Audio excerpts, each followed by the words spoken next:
Congressman Casten, my extended family has lived in DuPage County since 1837 in what is now the 6th Congressional District, and it gives me the greatest pleasure and honor to administer the oath to you today. As part of the oath that you are taking today, you will promise to faithfully discharge the duties of your office. Those duties include representing all of the constituents in the 6th District, not just those who voted for you. You are also implicitly promising to listen to their concerns, to consider all of their needs and their opinions, regardless of whether they voted for you. Included in the oath is the phrase, "against all enemies, foreign and domestic." This was not always in the oath of office, but it was inserted by Congress in recognition of the fact that threats to American democracy can also come from within its borders. So now I'll ask you to raise your right hand and repeat after me. I, Sean Thomas Casten. I, Sean Thomas Casten. Do solemnly swear. Do solemnly swear. That I will support and defend the Constitution of the United States. That I will support and defend the Constitution of the United States. Against all enemies, foreign and domestic. Against all enemies, foreign and domestic. That I will bear true faith and allegiance to the same. That I will bear true faith and allegiance to the same. That I take this obligation freely. That I take this obligation freely. With no mental reservation. With no mental reservation. Or purpose of evasion. Or purpose of evasion.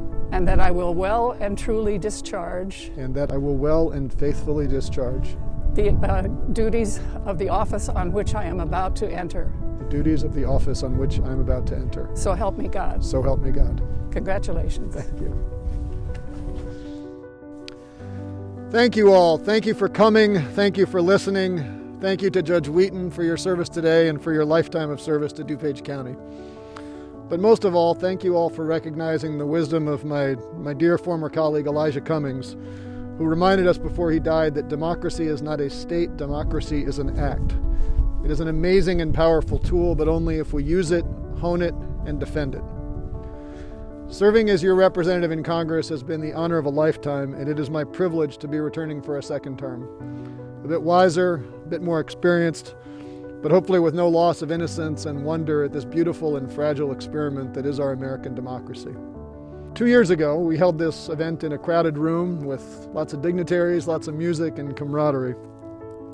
COVID, coupled with recent security threats, has made that impossible today. Our task for the next 2 years, our collective task, at a minimum, is to restore that level of public health and public trust back to those levels. And if we're going to do that, the comments that I made 2 years ago are still relevant. I spoke then about our founding tension between a commitment to universal equality and individual freedom.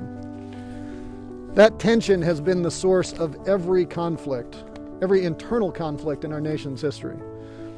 We had to fight a civil war in order to teach ourselves that we would not accept freedom for some if it came at the expense of equality for all. We had to fight a Cold War to learn that we would not accept mandated equality for all if it came at the expense of individual freedom.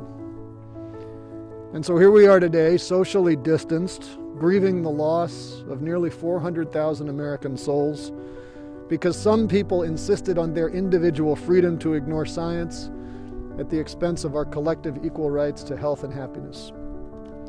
We're here today with heightened security because a violent minority was told by the highest elected officials in the land that they had the personal freedom to attack and reject the will of a Democratic majority. This is a perilous moment. Not since the attack on Fort Sumter in 1861 has our nation been attacked so violently from within. Our shared challenge is to heal more quickly and with less bloodshed than last time. I can't do that alone. But I know that we can collectively. This was, after all, the attack of a minority against the will of the majority. And I'd urge you all to take great comfort and inspiration from that majority. I certainly do. We aren't perfect as a country. We never were, but we aspire to that more perfect union. Our founders weren't perfect. They owned slaves. In the words of Benjamin Franklin, the founders were an assembly of men with all their prejudices, their passions, their errors of opinion, their local interests, and their selfish views. He recognized that our greatness doesn't come from some immutable state of perfection, but from our constant willingness to admit our flaws and then to fix them. At the end of the Civil War, Ulysses S. Grant asked Abraham Lincoln if he ever doubted that his cause, the emancipation of the slaves and the preservation of the Union, would succeed. Lincoln said that he never doubted it for a moment. There was always just enough virtue in this republic to save it, sometimes none to spare, but still enough to meet the emergency. As you leave here today, trust that there is still just enough virtue to save this republic. Take comfort and inspiration from the fact that there is enough inherent virtue in your neighbors and fellow Americans to make this a republic worth saving. Our collective responsibility now, and my promise to you, is to do everything we can to grow that virtue and ensure that we have more than enough to spare this time around. To listen a little longer to those who disagree, to empathize a little more with those who feel hopeless, to insist on accountability, but to lead with love. Thank you.